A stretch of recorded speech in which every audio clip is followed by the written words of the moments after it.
There we go. That easy. Thank you so much for being on, Leah.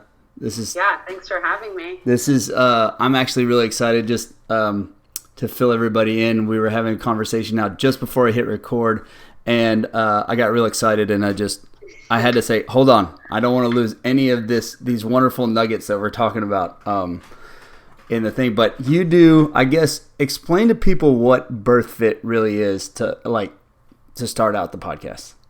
Yeah, so BirthFit in a nutshell is a kind of empowering educational platform that is evolved through 4 pillars. So we empower and educate on fitness, on nutrition, on mindset around parenthood transition, and then on connection, which I can lead into in a bit. But we kind of use those platforms through in-person experiences, online education, and things like that to inform, empower, educate parents, men, women all over to do research and to understand that there's more than what's being, regularly fed, or maybe even lack of information out there. And the goal is to just, change birth in America and change birth in the world, and better outcomes and lower cesarean rates, and basically give women and birthing, parents, partners, a platform to make more decisions around something that is truly theirs, and not let it be taken by the medical world or just lack of information. I was about to, that just hit my head when you were talking right now about the medical world, and that's really all we have to base anything off of is what doctors will tell you. And I just know, from seeing different ladies do different things like exercise or walk or whatever they do, whatever they eat, they actually pay attention to their nutrition. The ones that don't, just as a male from the outside observing it and seeing the differences in the women, and maybe the combination between that and postpartum depression afterwards. But one was listening directly to what a doctor's orders were like. You can't do X, Y, and Z. You have to do this. It's not safe. Because I think partly because they have to. At least that's what I'm putting together for liability reasons. And then, just like new parents, I would think, having 3 kids, you get scared with the first one. It's like, oh, be careful, coddle this. And, thankfully my mom was an RN, so it was different for me. But at the same time, that's all people have to go off of is whatever the doctor will tell them. Yeah, there's a lot of blanket statements and outdated information.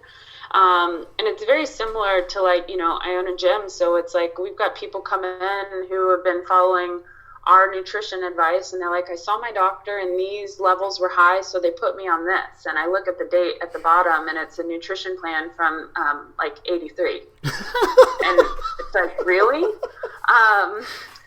So it's kind of the same thing. It takes a long time for information to make it from someone's brain to a textbook. And it's so interesting that I still have women come to me and say, my doctor told me not to lift more than 20 pounds or to get my heart rate above 120 to 140. And it's I'm not going to tell you not to listen to your doctor, but let's just talk about a few things. So first off, in labor, your heart rate's going to exceed 120 to 140, and we should probably make sure that that's not the first time it happens in 10 months. Secondly, a car seat plus a newborn and a diaper bag, you're going to exceed 20 pounds pretty quickly. So we can either train for life and do it intelligently, or we can, sit here and know that it's probably going to be more of a negative than it is a positive. The other thing is that ACOG, the actual College of Obstetrics and Gynecology that kind of governs birth and these decisions, they've updated their stance on exercising, and their literature actually suggests exercising in pregnancy, and we still have doctors that are discouraging it, even though we know that the research and the evidence shows that a healthier, more fit pregnancy elicits better, quicker, and more effective birth, but also a healthier baby.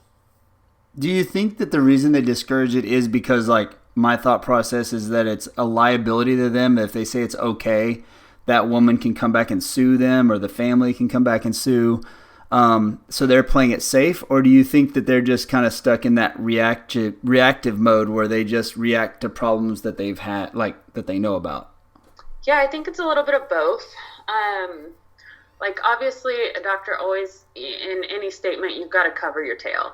But I think it's also a lack of information. I'm good friends with an OB here in Houston who is incredible. She's actually a BirthFit professional herself, and she talks about like the things that she learned in obstetric school and med school compared to like information on why exercise is important or how to eat during pregnancy. Like she didn't really learn any of that. So I think it's just a lack of information and tools that they're given. It's like, here's the textbook, here's the things you need to know to pass the test, but they're missing so much. And I think that's kind of our goal is like, hey, the information and the research is out there. It's just not, being taught in school, therefore it's not being trickled down, and you actually have to go and find this for yourself. Yeah, and that can be I mean, where do you look? Like, where do you go? Like, I mean, I'm thankful that I'm involved with a community where this pops up, BirthFit, like the name comes across, even all the way like the Deuce Gym people and all them. That's where I noticed the name first. So it's kind of like if you're involved in the fitness realm of any sort, looking around, you get to see this BirthFit come up. But if you're not involved in kind of this underground fitness community, then I can see where, and even then, even if you're involved in it, you still may not know the name. Yeah, I think like so much of it is, having exposure to the right people, but, not everyone is there. And I think what I often hear when I teach seminars or when I, teach birth education is I hear the sigh of relief from women in particular that are like, man, I felt like I knew these things all along and I just needed someone to say it to like reassure. And so I feel like birth is this innate part of who we are. Like it's the one thing we've done since the very beginning of time. And I think that we have more of the answers, or at least more like motherly intuition than we give ourselves credit for.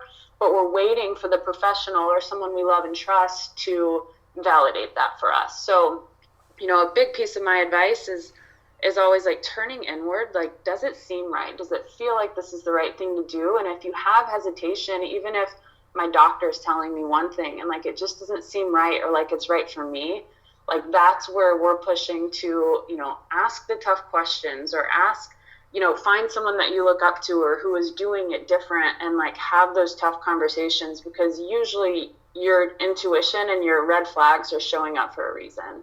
Yeah. And I mean, I guess it would seem like to me, and this is such a fun conversation too, being a male talking about this and being totally interested in it is kind of fun, actually. I'm listening back and forth because it's giving me kind of a little bit of a different perspective on what goes on. Just even doing the little research and reading up on BirthFit a little bit more.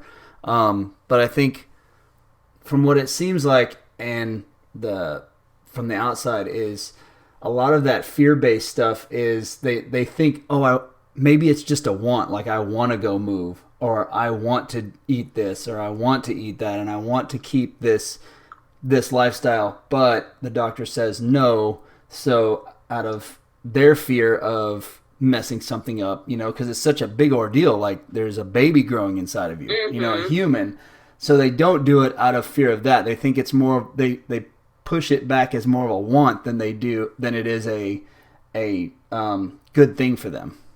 Right, like a necessity. And that's where I think like with BirthFit is it's like, most of this information isn't inherently ours. We have just spent the time doing the research and putting it out there and finding like-minded individuals who, can write blogs and, cite research articles that aren't going to just pop up on your feed. And it's finding a platform like that. And like you said, it's hard when like you're just not immersed in that community. But, it's like I said, there's, midwifery and things like that have been around forever, longer than, midwives were delivering babies before doctors were. And typically there's birth centers and there's resources where they have medical exposure, but they also have a different view and a different perspective. And I think it's so important that regardless of what you believe or, feel is the one way to do things, that you explore other things or other methods, because you'll probably learn something along the way that you can bring with you no matter what you choose or how you choose to birth or carry your pregnancy or anything like that. Yeah, so I know you were talking about earlier, and we haven't even touched on the fitness side of it, but you were saying that, most people think that BirthFit is exercising while you're pregnant. Mm-hmm. And which I'm guilty of there too, a little bit. I knew it was a little more than that. There was a philosophy behind it, just like there is most everything. But most people, when they see it, it's just like, oh, it's fitness while you're pregnant. And then after reading up on it, it's way more intense. In fact, that's just like a small little portion of the whole package. And I can just kind of let you explain it because I just know from what I've read on it, and obviously you're on here because you're the expert on it. But explain a little bit about what all goes into like the mental side of it. Is some of that I read that I really was intrigued about. And then even and we can get into it, the whole process really. So I'll just let you kind of take off from there. Yeah. So, like I said, with 4 pillars, like fitness is important, movement and exercise and pregnancy is important, but the whole mindset around it is probably like the most important thing, whether it's, mindset around fitness, whether it's mindset about nutrition. But what we really try to do is just facilitate a place where you can let go of fear and make decision out of, your intuition and what you feel is right, or like we like to say, making decisions out of love rather than fear. And in order to do so, we have to be open to information, and we also have to be open to exploring things that aren't mainstream or common, or, that maybe my mom didn't do or my friend circle isn't doing. So, we start in the preconception period. Actually, we start even before that. So we have, a program called Training with Your Cycle. And it's really just encouraging the female to tune in a little bit more to her body. And, we call the female cycle like the 5th vital sign, and understanding, the different phases of my cycle and how I feel, and, kind of monitoring that into preconception, because knowing my cycle is going to give me, a more ideal place to conceive from. And so then in preconception, we're focusing on how are we nourishing our bodies? Are we taking care of rest? Are we doing everything? Like, are we giving our body everything that we can in order to, let this conception happen? Because as we find out, like, pregnancy is not as easy as just, doing the thing once and then waking up tomorrow with a positive test, sometimes. But I think, we're told our whole lives, like, don't get pregnant. And you have this feeling that, like, oh, it must be so easy. Maybe when you're 13, it is. But when you're 30 and you're trying and it doesn't happen right away, like, then we hit a panic mode. So it's just like learning your body, your cycle, and, some of that's nutrition, but some of that's mindset and eliminating stress, or having self-care rituals, or, meditations, guided breathing, the ability to downregulate, kind of just facilitating a space for the female to start really getting in the mindset and headspace for carrying life inside of her. And so we get into the prenatal period, and that's where, like, society has just steered us in such a wrong direction, because how often is it that, we view this pregnant woman that has a bump, we see her, like, grabbing all of her groceries and picking something up, and we're like, hey, let me get that for you, or be careful. Or we see them at the gym, and it's like, you should really slow things down. Like, are you sure you should be here? And we're almost like treating her as fragile. And when it comes to that, like, as a man on my side, I would do that with it, like any woman, because that's the way my dad brought me up. Of course. And so, but I do, if I saw a pregnant woman, I would obviously want to help her carry whatever, not in a sense of, from my standpoint, I don't know if that's from everybody else's, but for mine, it's more of like coming from a helping side than it is from a, you can't do this, because I know she can do it just fine. I mean, she's carrying a baby in her belly, but. Right. And I think, there's a time and a place in a delivery of like, hey, like I'm, being the gentleman that I was raised to be, like, I'd love to help you, versus you kind of going at it as like, hey, you shouldn't be doing that. And there's obviously a difference there. Yeah. That's kind of why I posed that question for two reasons. Like, one, I was raised that way. Mm-hmm. And so it's kind of ingrained in me, to see that and react to this. And then at the same, with those feelings, and at the same time, the differences between like you shouldn't and not, that like it's not okay, or you're just being helpful. Right. And I think that it's also important to like express both sides of it, of like, hey, I see that you're fully strong and capable of doing this, but I'd love to help you. And I think, for me in pregnancy, one of the biggest things that I suggest, and one of the biggest lessons I had to learn, was to accept help. Because the like alpha type A in me is like, no, I got this. I'm going to be offended by you asking, versus being like, okay, this is coming from a place of love, and like, sure, I could use the help. But I think we have these like societal, like you see, a pregnant woman going hard at whatever she's doing, and like you're going to second glance that, because we just have this like societal perception of like, should she be doing that? Is that okay, or is it safe? And I think like the reality is like, hey, our hearts are pumping like pretty much double the amount of blood and oxygen. She's basically the most superhuman version of herself that she's ever been. And then it's like this backwards mentality of, but now we have the baby, and 6 weeks later, like, you're cleared for sex and exercise, wipe your hands, clean of having the baby, and like return to life. And it's like we've switched this, like, hey, maybe that's when we should be treating her as more fragile and taking care of her, versus like the other side of it on the prenatal. So just so I don't get too far ahead of myself, in that prenatal period, we are working on fitness, but we're also working on mindset around like our birth preferences. What do you want your birth to look like? What do you want it to feel like? Who do you want on your birth team? What's important for you? Who do you not want there? And kind of just, really getting into this mindset of like, I have power to, declare the things that I prefer my birth to be like. And we know that we don't always get to make that call, and we can always do the preparation, and things end up wildly different. But if we're coming from a place of like, hey, I'm doing the research and I have the information to set me up for success, versus like things going wrong on game day, or not wrong, but maybe different on game day, and feeling like a total failure because I didn't know what else to do, and one thing led to another, and then I ended up having a birth experience that I'm, just overall don't feel good about. So that's kind of a mindset approach in the prenatal. And then in the postpartum, it's kind of like, okay, you have carried life, and your physiology has changed, and you birthed the baby, and like your society is going to tell you at 6 weeks that you're good to go. But the reality is you're not. And emotionally, we need healing. We just went through like a very traumatic event, actually multiple. So we say at birth, there's birth, there's death, and there's rebirth. And there's birth to a new life, your baby.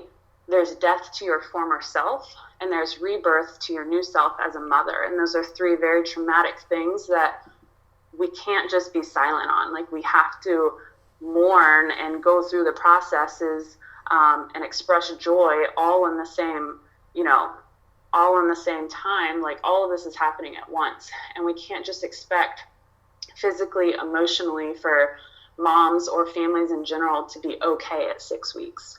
So not only are we facilitating like a rehab protocol, which is not a thing in America, unfortunately, but we're also creating a place for the mom to feel all the feelings and to come into her own as a mother, and that's not an easy thing.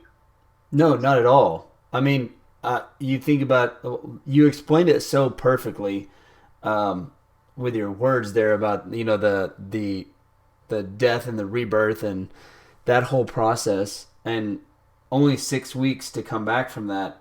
It's really a short amount of time, and to figure out like how life's going to happen, especially nowadays where most women work and you've got daycare, you've got different things. I mean, all the way down to whether you're going to breastfeed or use formula, like all the decisions that you have to make as a mother and as a family together, and you give them 6 weeks and then you're like, okay, back in the game, champ. Like, let's go. Yeah.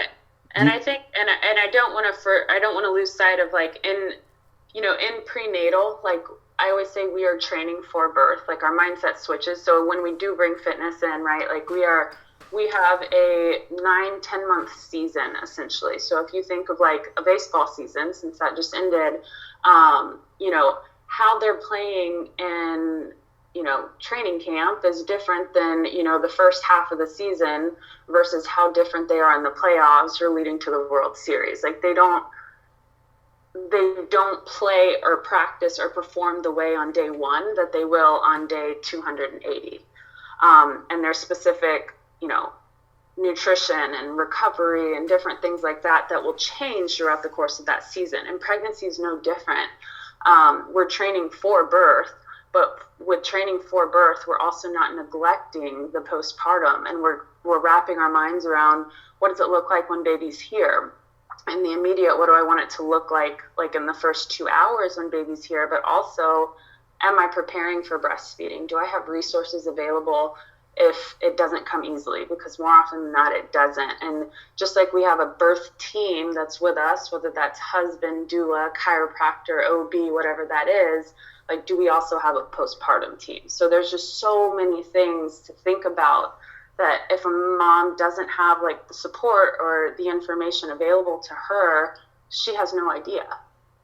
Yeah, and how like the postpartum team is very fascinating. What you just said. You think about the people you surround yourself with, and the positive influences, or the people that kick you in your butt when you need it, like the different kind of coaches that you might have, whatever it is, whatever you're doing. That's a thing I didn't even think of either, is the people you surround yourself with after, for the postpartum part, that you trust and that may be a positive influence and that may understand some things and be able to deal with you in a certain way that benefits you to help you get out of that rut faster, makes a huge difference, I imagine. Yeah, and if you think about postpartum in other cultures, America, you mentioned, like, the reality is in America that most households need 2 incomes, and there's no federal paid maternity leave. We're guaranteed to have a job when we come back, but we're not guaranteed to get paid. So moms can't even afford sometimes to take their 12 weeks if they get 12 weeks. And there's, hardly any support on the on the dad's side from the company. And in other countries, they'll get months with 3/4 pay and things like that. But in other cultures, it's also not uncommon that, hey, in the first, 30 to 90 days, like, mom doesn't really leave the house unless she wants to, but her tribe or her, whether it's family members, women, like whoever of the community, comes to serve her and feeds her, healing, nourishing foods and takes care of baby. And like, there's this whole support team. And in America, we don't even have a rehab protocol for vaginal or cesarean birth.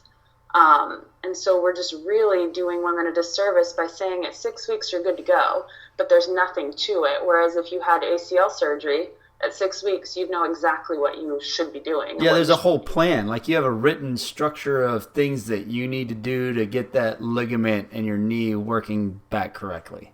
Yeah, and it's like, okay, I'm in this machine and I'm doing this 3 times a day, and I'm certainly not training for my half marathon. But then it's like, okay, you just birthed the baby or had major abdominal surgery and you just got cleared at 6 weeks, and like, sex should feel good again. You should enjoy that. And also, like, you should probably start your training to get to your pre-baby body weight. And it's like, that's not okay. And that's why I mean, I should mention that America has the highest maternal mortality rate of industrialized countries, and that is included of that first phase of postpartum. And I think a lot of postpartum depression and women who unfortunately, take their lives or are in severe depression in that time period, a lot of it is because they don't have the support team or the information to know that what they're going through is okay, but there's also things that we can do to help facilitate you through that process. Yeah, and it's a tough thing that I don't think, it's just kind of like depression, which is that gains ground or whatever, but nobody really knows what to do from the outside. Right. Like, yeah. I don't know, I can, in theory, tell somebody with depression that, hey, this is the way you got to do it, but how do I know? I don't have the same sort of depression that person has, so trying to get in their mindset and think the way they would think is pretty hard for me to do, to make an absolute on them. Yeah, and it's hard for the untrained person to even recognize that someone's going through it, and they might not even know it, so they're not speaking up. And maybe, husband is like, things aren't right, but it'll get better, this must be part of it.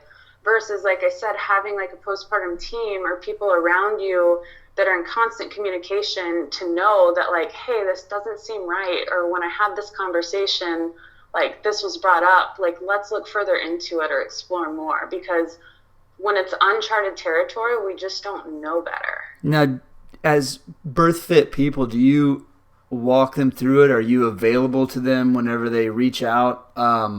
Like, people, is it a program that you can buy into? I mean, how does it work like that? Like, how do you help them with this postpartum thing? Do you just explain to them ahead of time and get things in place beforehand? Are you there during, after? How's that process work? A little bit of everything. So just like we have, birth preferences and birth preference worksheets that we go through in our BirthFit prenatal series, which is like childbirth education.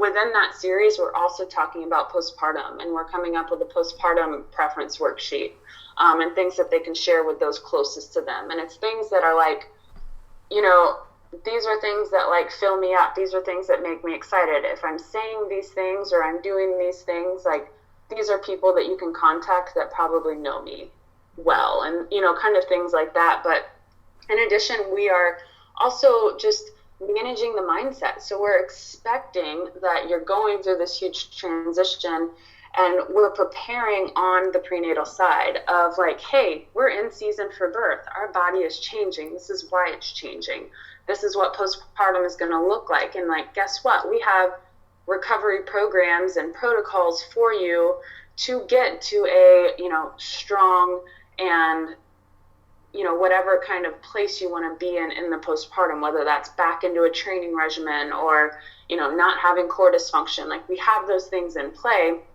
but we're going to need you to understand that it's a slow as fast process, and we're going to walk through this process with you. So what that looks like is online programs. We have a postpartum training program is starting as early as 3 to 4 weeks. So we have a conscious core program that is for vaginal or cesarean births. There's one for each. You can start some just intentional breath work and awareness, and it also has a lot of good mindset and nutrition pieces in it. And then it goes into a 15-week postpartum program where, we know that movement is going to typically make you feel better in general, and it's walking you through how you should feel, and these are things that are appropriate, and if you're not feeling this is what we should do. And then for in-person, we basically have all of those kind of online platforms, but in person. So I do postpartum series, and it's 4 weeks, 2 times a week, and it's a time for moms to come and express what's going on. We start every day with discussion. We end with discussion. We have like self-love homework, and it's like, hey, you're coming to move and to like set a new foundation. But at the same time, where I find more healing actually happens when they think they're coming for movement is like sitting in a circle and discussing with other women their birth plans or struggles that they're going through, or maybe even like we talk about connection with your partner again. And maybe it's like, hey, I was cleared for sex at 6 weeks, and like, that's not happening. And knowing that like, that's okay, you're not broken. Everyone else in the room said the same thing. And so there's like so many healing elements to just getting mom out of the house and talking to other women and understanding that she's not in it alone. Yeah, and for this thing with the postpartum deal, and like, how does a husband, and a caring husband as well, not understanding it, not knowing what she's going through, trying his best to help, like, do you help them with approaches into how to talk to them, where to direct their energy, their mindset, like to the humans that, you know, do they know the humans that deal with them better, and then they direct them to those people kind of in a loving way, like indirectly, or like how do you help them deal with this issue? Because I know me, I would want to help them so bad, but also at the same time, like, I don't know. Just like the depression thing, I don't know what they're going through. Yeah, I think that, so, you know, for in-person things that we have, when I say we do the prenatal series or the childbirth education, like, that's open to both partners, and we encourage both to be there, because we do talk a lot about those things. And it also just opens up conversations that might not just happen, you know, naturally, and like, hey, if this happens, or this is what we can expect, or, you know, maybe dad doesn't even know that postpartum, like, oh, I have the happiest wife ever. Like, depression's not going to happen to her. And so it's just completely off their radar. And it kind of just gets them knowing that, like, hey, if this seems off, or if this seems different, it's expected, like, it's common, it's not normal, but you're going to want to reach out to a local professional, or maybe someone who has access to different professionals, and like, maybe bring it up. We also talk with the women about, like, you know, ways to communicate to the partner, and bringing things up. And what we find is that the partner, like you said, really wants to love on them. And like, typically what I hear the husband say is like, she is like the most amazing human being ever. I just watched her birth our baby. She's the most beautiful version of herself she's ever been. But the mom is like, I feel soft and mushy, and I'm stuck inside with a baby all day, and my husband tells me how beautiful I am, and all I can do is like look at him in disgust because mom doesn't love herself right now. And so it's also understanding that, like, the reintegration period between, let's just say, husband and wife is like, you're not just going to go straight back into like intimacy. Like I said, mom is rebirthed into this new version of herself, and she has to learn to love herself before she can receive love from others, and that includes like physical touch. And so it's almost, I'll be vulnerable here and just share, and you know, the first time my husband and I decided that, okay, let's try to have sex again, like within 10 seconds I knew like it's not gonna happen, and I was like, nope. And immediately he's like, let's stop. And when we stopped, instead of me walking away being like, gosh, like, I feel so bad, like something's wrong, the words that he said were, hey, that was a really good starting point. And like, I needed to hear that, because I needed to know that like he wasn't disappointed or he didn't expect more, but it was like, hey, this is like a foundation of where we are, and he totally understands that this is going to be a process of where we need to go.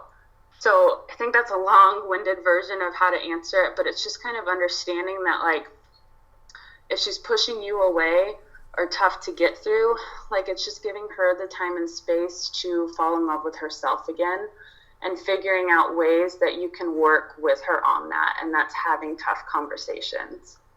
Yeah, and I mean, obviously, you know, your husband knows you, and he just spoke from the heart in that situation. But the communication issue and the way you say it and the way you present it, what you're trying to get across, seems so important at that particular time. Like, communication with your partner, and I guess that would probably start at the beginning, I guess I should say, with staying in constant communication and involved in the whole pregnancy part all the way through the end, and that way you understand a little more.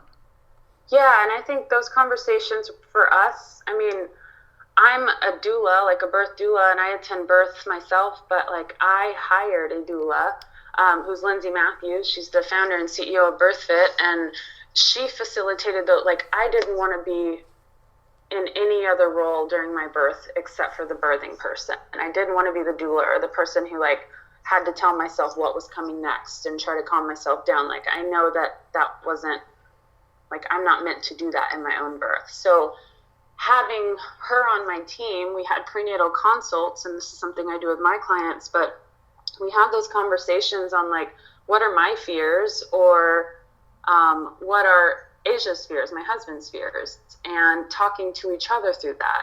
And how do I want my birth to look and feel? But also, in a perfect world, how does he want the birth to look and feel?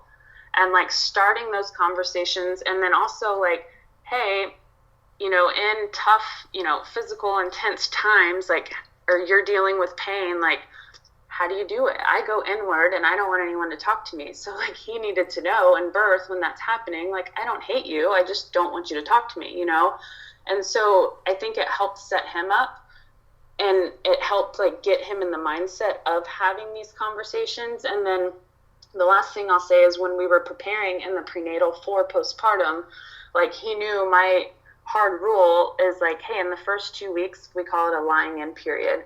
We don't change out of our PJs. We basically stay in bed, eat nourishing foods, and cuddle with our baby and breastfeed, and all of those things that are important to me. And I was able to communicate to him how important that was to me. So to be, frank, it's I didn't change a diaper for the first 2 weeks, not because I didn't try, but because he knew it was so important to me that he was no, I'm doing that, and I'm cooking, and even if you're sitting on the couch, you're not folding the clothes. And he just was, I was the one itching to be I want to help, and he was no, you're gonna sit and you're gonna recover and you're gonna take care of the baby or do whatever you want, but I'm gonna do all of the extra things. And just that alone was the support from him that I needed to know that I'm being supported. Yeah, it's not the actual act of folding the clothes, it's the support that he's giving you in that specific time. And the being told no, because I'm the one that requested this 2 weeks, but I'm the one that's oh, but I want to help, I feel bad, you're doing everything. And he's no, you sit and you heal, and I've got it covered. And just that alone. And I've heard a dad, in passing, who's in his 50s now, who was bragging on well, I've still never changed a diaper to this day. And so I always laugh because I'm that's funny. I didn't change one for the first 2 weeks of my baby's life, and they go through a lot of diapers. And I was so grateful that his role was that, and not to be the super macho, I don't do any of that. It was I needed that from him, and he totally took that role on. I've never understood that macho thing. My brother did the same thing where he was I don't change diapers. And I've heard more than a handful of guys, which shocked me.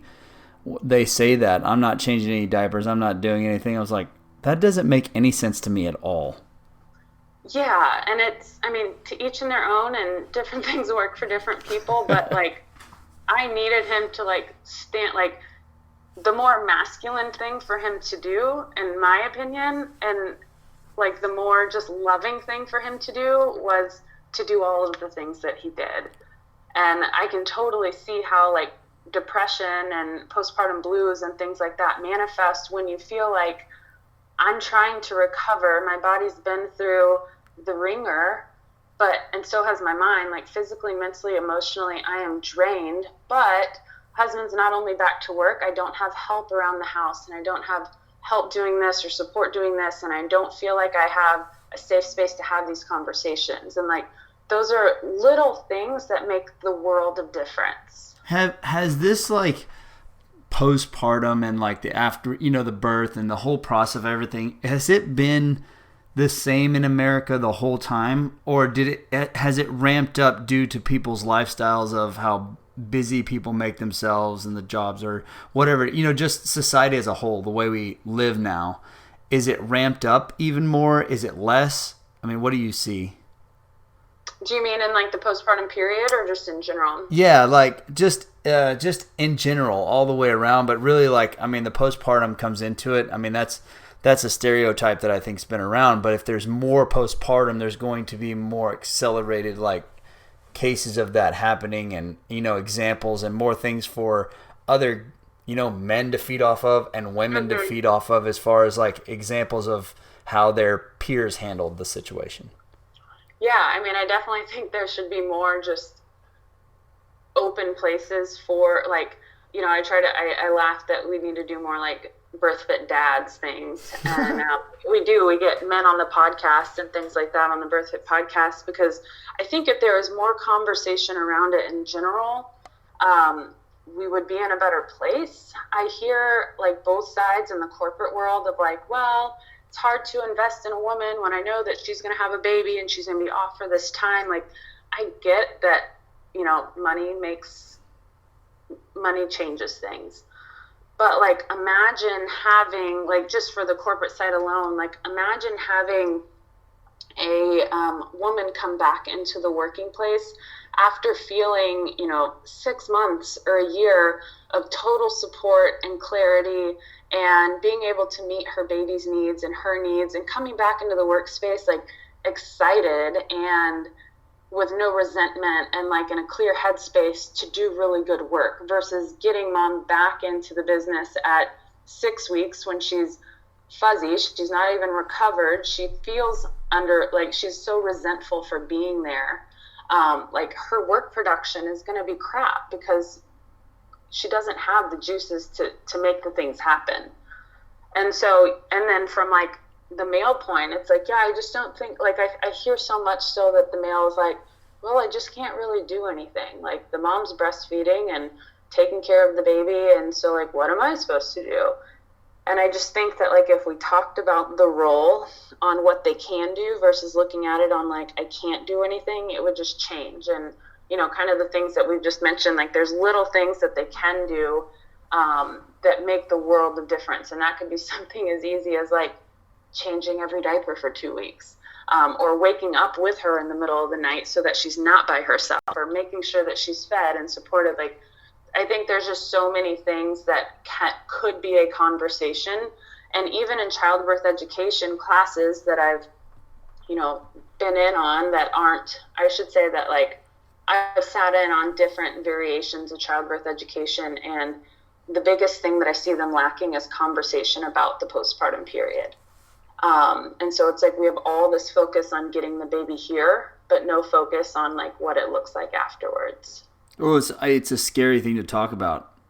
And things that scare us, people tend to shy away from or gloss over. And a lot of times what I find is if people don't know things, they're scared to ask things, especially about things that, are serious and fearful in themselves. Yeah, and I think just the word postpartum, because it's associated with things like postpartum anxiety, postpartum depression, like, just feels negative to people in general. And it doesn't have to be. Like, it's such a beautiful time. And yes, it's hard and the emotions are up and down, but it's not a negative thing. It's perceived that way. Therefore, it's not talked about because, like, nobody wants to go into that territory. No, I mean, and this will kind of like lead me into something else that I thought about too is you deal with a bunch of, like, you also deal with the miscarriage part of things and the adoption part of things and all these other situations. It's not just necessarily this woman's birthing, but you deal with a lot of struggle with the other things, and miscarriages are something that I know people really struggle to talk about. They can be, because it's a traumatic experience all the way around. Like, it's nothing easy. I can't imagine the connection they have, but then at the same time, I can empathize as well, because there's a connection there, and parents are hoping to birth their first child or another child, and then it's lost. Yeah. And it's not like the baby just disintegrates and goes into nowhere. Mm-mm. I don't think they don't put that together either. The baby doesn't just disintegrate and just like, oh, it's just gone, it evaporated. No, there's a birth that still happens. Absolutely. And yeah, like, within BirthFit, we characterize loss as anything from getting a positive pregnancy test to not holding your baby in your arms afterwards. So that's, at 6 weeks, that's at 6 months, or that's at birth.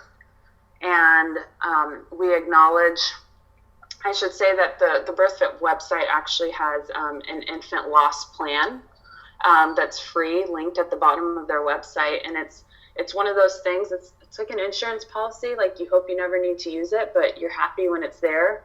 But it goes through questions. And so Rachel Tenpenny created it, and she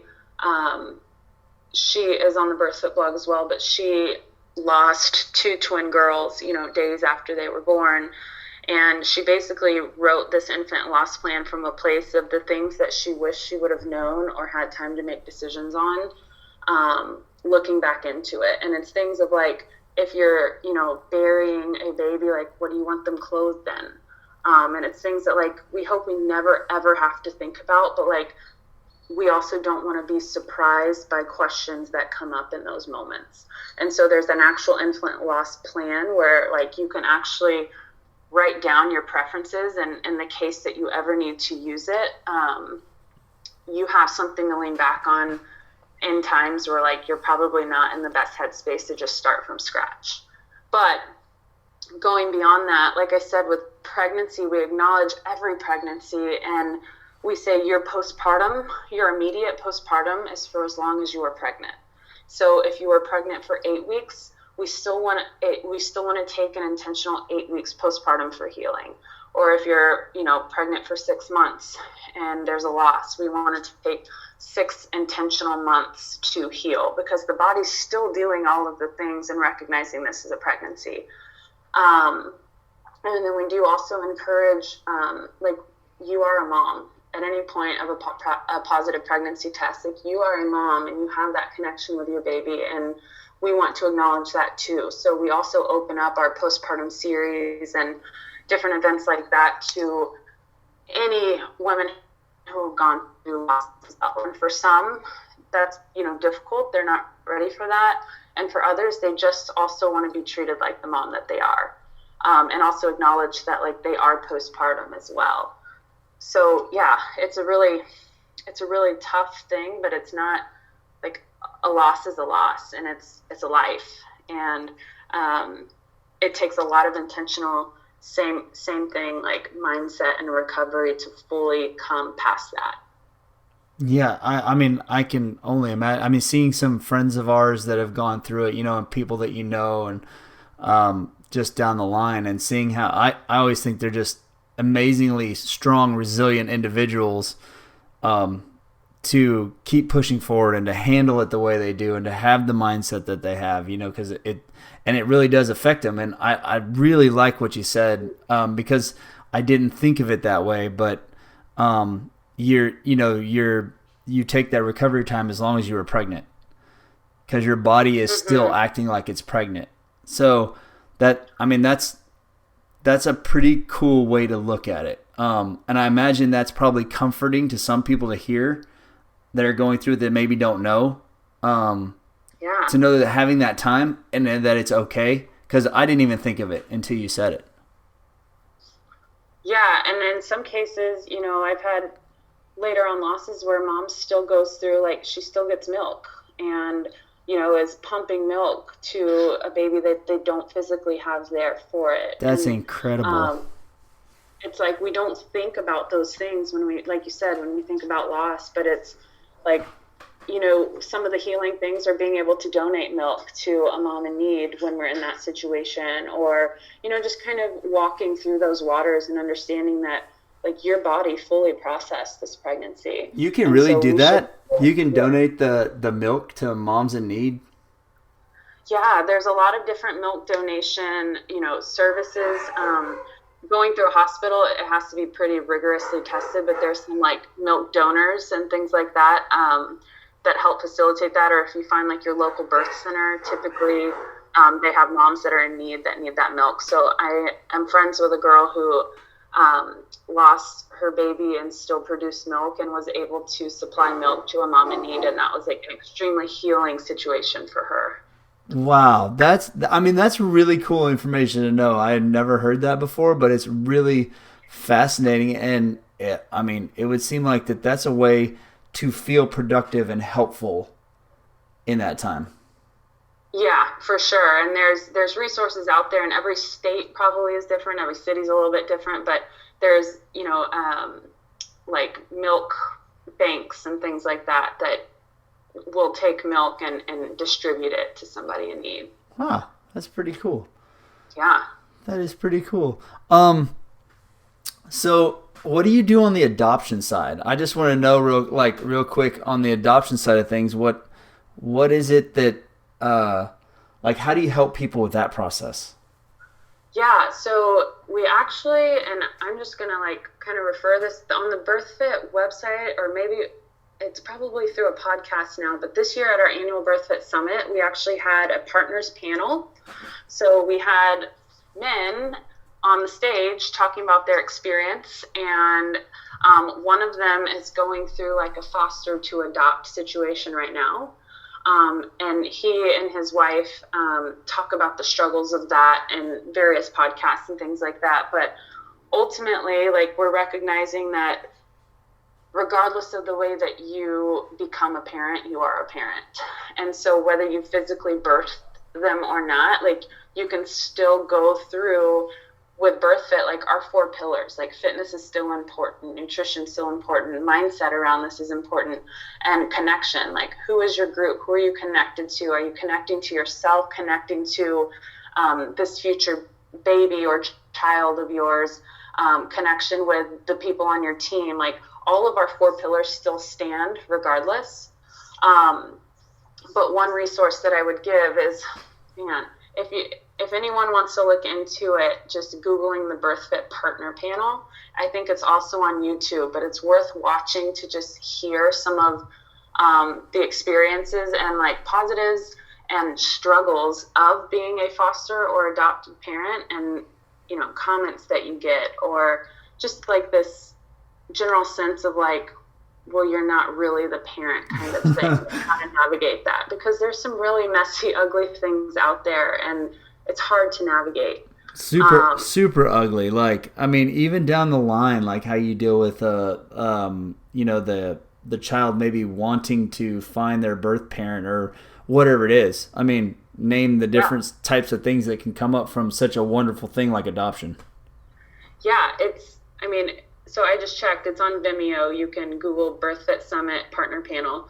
But I just think there's a whole world that even I am, learning more and more about. But in general, I think there's some resources out there to help navigate that, and to also just a safe space to come and know that others are going through this with you, and you are the parent, and how this child came into your life, whether it was through you or an adoption process, it doesn't change the fact that your love is what bonds you as the parent. And there's a lot of hurdles and things to go through a lot of times, but I think everyone needs just as much of a healing process after the fact. Agreed. That's a pretty awesome way to look at it, and I hope somebody listening can find. I'll even put that maybe in the show notes, a tag to that video. Yeah. And that way they can find it real easy. One thing I want to get to for sure before we get done with the podcast, and I don't want to miss it, is because I'm curious as to the struggles and how you change a culture, culturally, how you change people's mindsets into getting into things because there was some point in time where being a midwife and a doula was just a regular thing. That's what you did, right? You could go to either or and it's fine. It's normal. Nowadays, it almost seems like it's more of looked at as one of those wackadoo holistic approaches to birthing a child. Yeah. And how do you switch and change a culture that's been living under this sort of viewpoint of things for so long, and the struggles that go along with the kickback that you may get in trying to throw out this different view of the way birth should be? Yeah, it's interesting because we talk a lot in BirthFit about a growth mindset versus a fixed mindset. And I find, and not in all cases, but I find that it's really tough to not break into, but to just have, I should say, open conversations with a lot of the medical world I find a lot of like fixed mindedness in certain settings. And I think so much is also derived of like a scarcity mindset. Like there's one way to do things, and if you don't do it this way, you're wrong. And what we've learned is that, we have the information and we have, so much to offer, but if someone's not ready to hear it, they're not ready to hear it, and that's okay. But what we can do, and like what we try to, because I think there's a lot of misconception with, like, I'm a doula and I had an out of hospital unmedicated birth. So I think that there's this concept, like this idea that like, oh, I'm not going to ask her for help because like she only does it this way. And if I'm not doing it that way, like she's not going to want to help me, or she's not for me. And like our whole stance within BirthFit is like, there's no one right way to do things. Like we truly want you to, to gather the information and to do what it takes to make a decision out of love.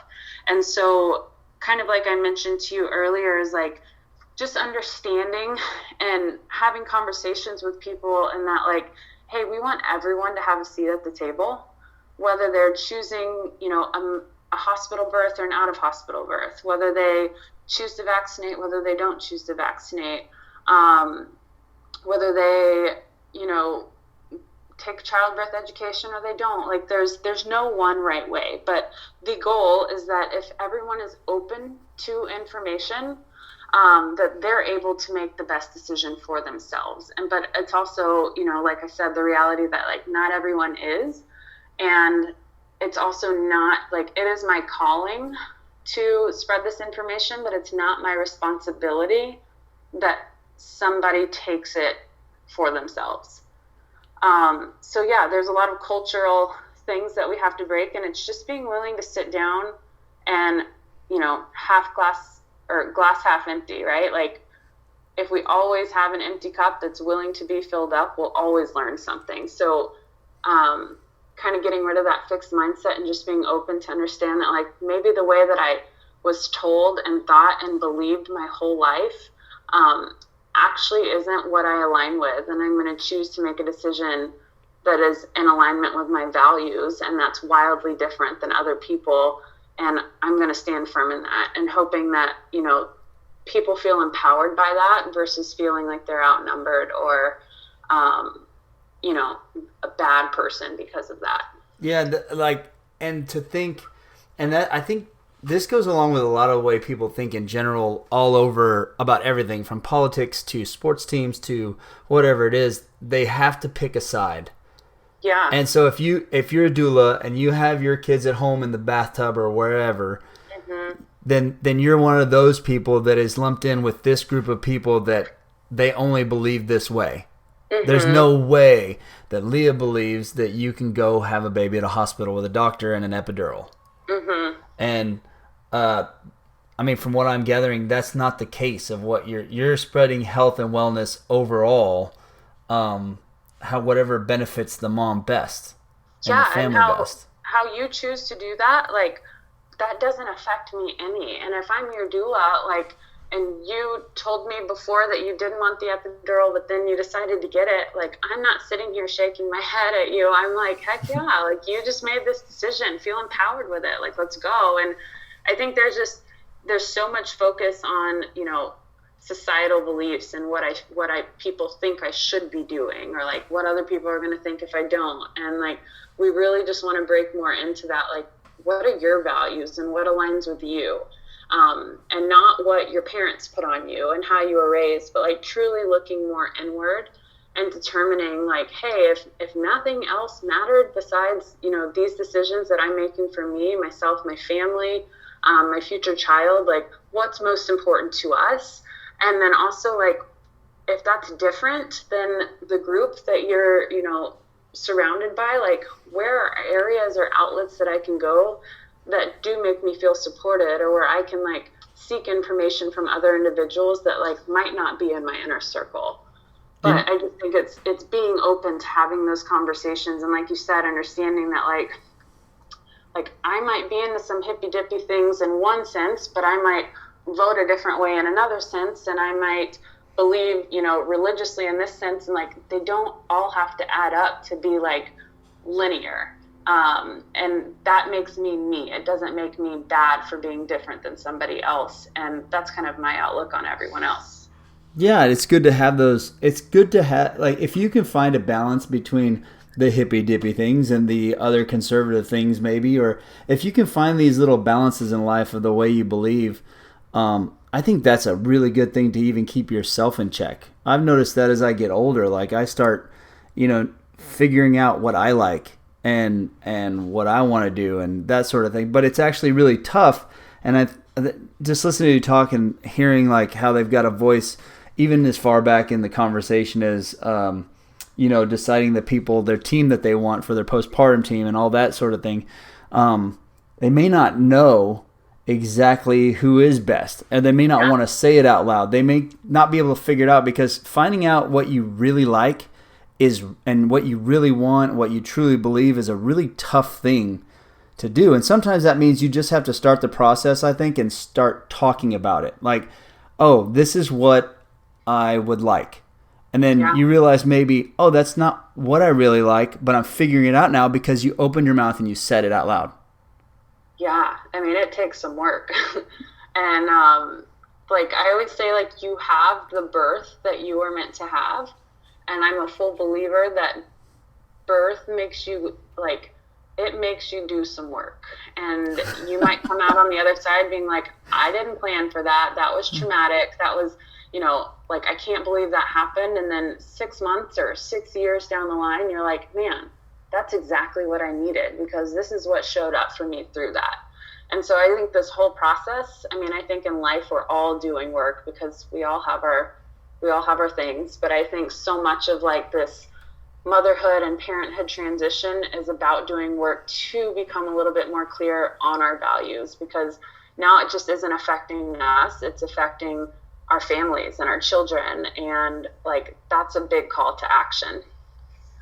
Yeah, well, Leah, this has been an absolutely fantastic. I've enjoyed this conversation. I could probably keep this going forever. There's so much. Yeah, there is really a lot of stuff. I don't even think I covered all the things in my head that I wanted to cover. And if I didn't have to go pick up kids myself, I would probably still want to be talking here and like going through the whole process. I really enjoyed it. You really like kind of opened my eyes to a lot of different things in the way I thought about, the whole process. And then, I always look at things like maybe some point down the line, like learning things from other people, I can maybe pass that on and help somebody else in a time of need. Like go back to it in the memory bank. So conversation, I think, are so important with people, like figuring out where they're coming from, especially from someone who knows so much about a subject that I know very little about. Yeah. And I think,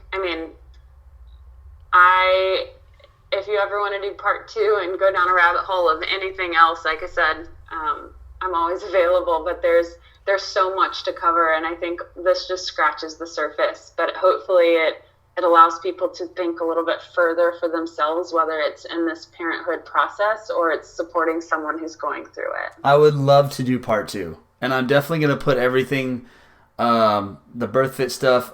You can let everybody know where to contact you and how to get a hold of you, and I'll put it all in the show notes, or as much as I can, so people can just click and find you. Yeah, just to keep it easy, you can always reach out to Leah at birthfit.com or Instagram Leah_Barto. But yeah, I'll give you all my information. You can tag it, and if we get a lot of questions or different things, we can always dive deeper. Awesome. Well, thank you again, Leah. I really appreciate it, and I look forward to maybe setting up part 2 in the very near future. Awesome. Well, thank you for having me. All right.